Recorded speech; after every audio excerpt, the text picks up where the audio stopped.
Harris kicking off her summer campaign blitz in Chicago, and her comments are getting some unwanted attention as usual. Rev has dedicated his life to building that coalition. And early on, just think about it, early on, he even had the audacity to name this coalition the National Rainbow Coalition. Think about that. He defined the rainbow. He was one of the first to define the rainbow. Joe Concha is a Fox News contributor and columnist for The Messenger, and he joins us now. Joe, Kamala Harris is out on the campaign trail. She was in Chicago over the weekend. She's going to Indianapolis, then Chicago again, Boston, Orlando, and then back to Chicago for a third time all over the course of the next few weeks. 538 has her approval rating at 39%. So the question is she going to be an asset or a liability on the campaign trail?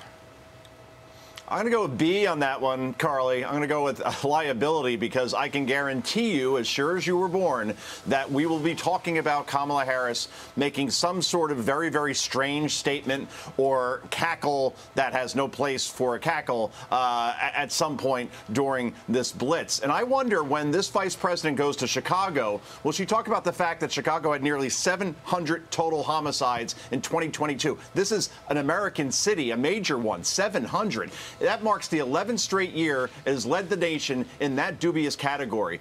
Will we see her address the fact that Chicago is one of the top cities seeing its residents leave for places like Florida, Texas, Tennessee, South Carolina because of crime, because of high taxes? Of course not. All of this is to raise money, and that's where we're at now at this point. I doubt policy will be discussed very much as far as this vice president is concerned, particularly when it comes to the U.S. southern border, which at this point remains her top priority, except it's not her top priority. It's something she never even talks about anymore, Todd. Boy, I'm glad you asked the first question. You asked a very strong journalistic question.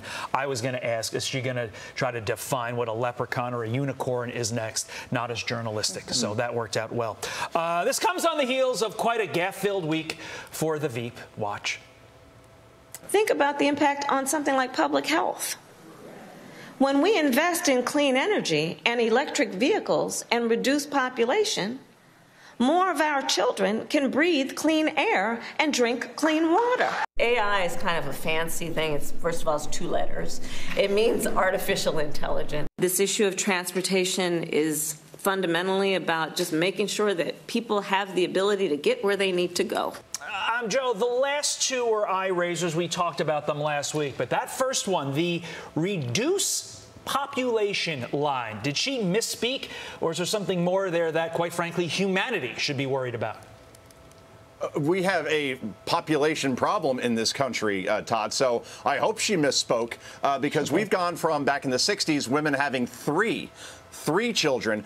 We're down to about an average of 1. And when you have a population where we're not replacing older workers who are retiring with younger ones, that is a very big problem. And there's a reason why, when we talk about a scenario of, hey, do you think if Joe Biden doesn't run, who do you think takes his place? We skip over the part about Kamala Harris, the vice president, taking the mantle, and we go right to somebody like Gavin Newsom. Republicans running for president should be hammering home this point at every speech. A vote for Joe Biden is a vote for Kamala Harris as leader of the free world and commander-in-chief of our armed forces. Yeah. Sleep tight, America. Or actually, wake up, America. She meant to say reduce pollution as opposed to population, so she did misspeak there. But I remember that article a few months ago where 2 former White House staffers says that the president is frustrated with her because she's not taking enough off of his plate because he's worried about all the gaffes that she's making. So there's a lot going on there, and it's not going to stop anytime soon. I wonder what Freud would think of that misspeak. Joe, got to leave it there. Thank you so much. Fox and Friends starts right now.